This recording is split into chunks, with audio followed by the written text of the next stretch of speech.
വിയ്യൂരിൽ നിന്ന് രക്ഷപ്പെട്ട കൊടും ക്രിമിനൽ ബാലമുരുകൻ പിടിയിലായി. ട്രിച്ചിയിൽ നിന്നാണ് പോലീസ് ബാലമുരുകനെ പിടികൂടിയത്.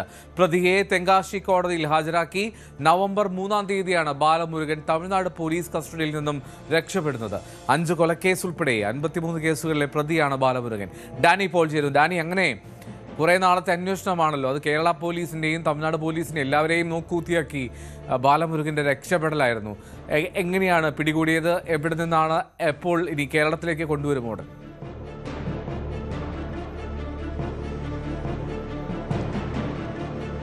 എൽദോ കേരളത്തിലേക്ക് വൈകാതെ കൊണ്ടുവരും. കാരണം വിയ്യൂർ പോലീസ് രജിസ്റ്റർ ചെയ്ത കേസുണ്ട്. അത് ജയിൽ ചാടി, അതായത് ജയിലിൽ എത്തിക്കുന്നതിന് മുൻപ് അവിടുന്ന് പോലീസുകാരെ പിടിയിൽ നിന്ന് രക്ഷപ്പെട്ടു എന്നതടക്കമുള്ളൊരു കേസുകൾ നിലവിലുണ്ട്. പഴയ കേസുകൾ കൂടാതെ പുതുതായ ഒരു കേസ് കൂടി വന്നിരിക്കുന്നു. നടപടിക്രമങ്ങളുടെ ഭാഗമായിട്ട് വൈകാതെ തന്നെ വിയ്യൂർ പോലീസ് അവിടെ തമിഴ്നാട്ടിലെത്തി കോടതിയിൽ നിന്ന് ബാലമുരുകന്റെ അപേക്ഷകളടക്കം നൽകിക്കൊണ്ട് ഏറ്റുവാങ്ങും. ഒപ്പം തന്നെയും അയാൾ രക്ഷപ്പെട്ട രീതി കഴിഞ്ഞ തവണ തന്നെ വലിയ രീതിയിലൊരു ചർച്ചകൾക്ക് വഴിതെളിച്ചിരുന്നു. തമിഴ്നാട് പോലീസിന്റെ അടക്കം സഹായം ഇതിനുണ്ടായിരുന്നു എന്നതെല്ലാം തന്നെ വലിയ രീതിയിൽ പഴി കേട്ടിരുന്നു. അതിനൊരു പ്രായശ്ചിത്തം ഇപ്പോൾ ചെയ്തിരിക്കുകയാണ്. നിരന്തരമായ നിരീക്ഷണത്തിലൂടെ തന്നെയാണ് ഇപ്പോൾ ബാലമുരുകനെ തമിഴ്നാട് പോലീസ് പിടികൂടിയിരിക്കുന്നത്. ഇതിൽ ആദ്യ തവണ രക്ഷപ്പെടുമ്പോൾ തന്നെയും പോലീസ് ഇയാൾ ഇതിനു മുൻപ് സമാനമായ രീതിയിൽ പിടികൂടിയിരുന്നു. അതിൽ നിന്ന് ഒട്ടും വിഭിന്നമല്ല ഇപ്പോഴും എന്നതാണ് ഇതിലൊരു കൗതുകം എന്ന് പറയുന്നത്. ഒരു കൊലപാതക കേസടക്കം 53 കേസുകളുള്ള കൊടും കുറ്റവാളിയൊക്കെ ആണെങ്കിലും രക്ഷപ്പെടുമ്പോഴും പിന്നീട് അയാളുടെ ഈ ഒളിച്ച താമസമെല്ലാം ഒരേപോലെ തന്നെയാണെന്നാണ് പോലീസ് പറയുന്നത്.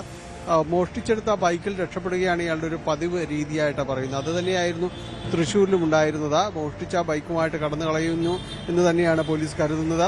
ഇതിനുശേഷം ഇതിനു മുൻപ് പിടികൂടിയിരുന്നത് ഇയാൾ കുടുംബത്തിൽ ആരെയെങ്കിലും ടെലിഫോണിൽ വിളിച്ച് സംസാരിക്കുകയും ആ ഭാഗത്ത് കേന്ദ്രീകരിക്കുകയും ചെയ്യുന്നു. വീടിന്റെ ഭാഗത്ത് കേന്ദ്രീകരിക്കുകയും മോഷ്ടിച്ച 2 വീലറിൽ അവിടെ സഞ്ചരിക്കുക പതിവായിരുന്നു. ഇതിനു മുൻപ് പിടികൂടുന്നത് അനുജന് ഈ ബൈക്ക് കൈമാറിയിരുന്നു. തുടർന്ന് നടത്തിയ അന്വേഷണത്തിൽ പോലീസ് ഈ ബൈക്കിലേക്ക് എത്തുകയും തുടർന്നാണ് ഈ ബാലമുരുകനിലേക്ക് അന്വേഷണം എത്തുകയെല്ലാം ചെയ്തത്. ഇത്തവണയും ഈ തെങ്കാശിക്ക് അടുത്ത ഉള്ള സ്ഥലത്ത് ഇയാൾ കേന്ദ്രീകരിച്ചിട്ടുണ്ടെന്നുള്ള വിവരം ലഭിച്ചതിനെ തുടർന്നാണ് പോലീസ് നിരീക്ഷണം ഏർപ്പെടുത്തുന്നത്.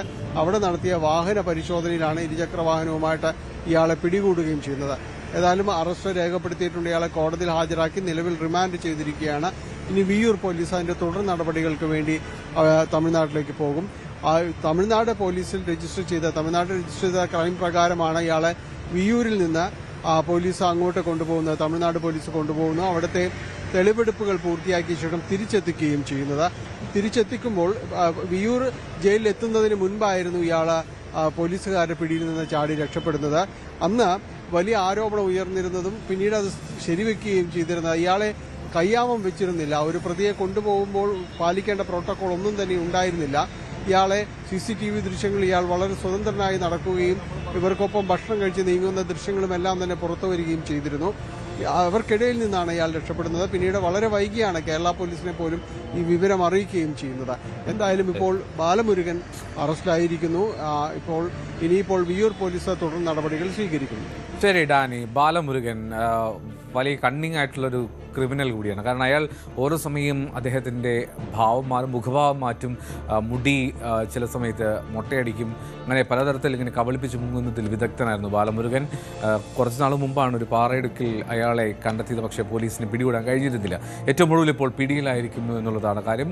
കേരളത്തിലേക്ക് വിയ്യൂരിലേക്ക് ഉടൻ കൊണ്ടുവരികയും ചെയ്യും. സ്പോട്ട് ലൈവിൻ്റെ സമയം ഇവിടെ പൂർണ്ണമാകുകയാണ്. വീണ്ടും നാളെ 2 മണിക്ക്.